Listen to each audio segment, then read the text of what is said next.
Tamba Bokari rêvait de devenir chef d'entreprise. Mais son rêve s'est transformé en cauchemar lorsqu'il a commencé à fumer du cash en 2021. En février, il décide de rompre avec la drogue. J'ai dû réfléchir aux défis auxquels j'ai fait face. Et j'ai réalisé que j'étais responsable de certains soucis que j'ai endurés.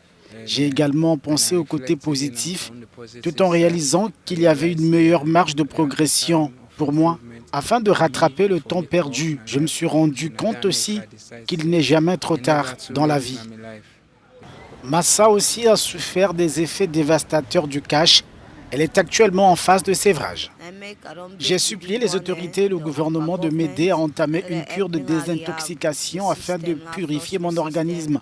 Je vais donc arrêter de prendre du cash et je promets qu'après, je me joindrai à la lutte contre cette drogue dans le pays. Outre le gouvernement sierra-léonais, des bénévoles sensibilisent et soutiennent des personnes fragilisées par la consommation de la drogue. Maintenant que le gouvernement a décrété l'état d'urgence, nous devrons utiliser l'autre appareil ou la phase de mise en place qui a été faite pour le Covid et Ebola.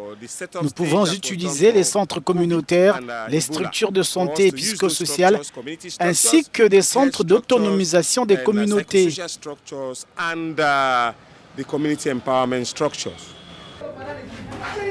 Le ministère sierra-léonais de la Santé estime que le nombre de personnes déclarées sous l'emprise de la drogue passera de 47 en 2020 à plus de 1800 en 2023.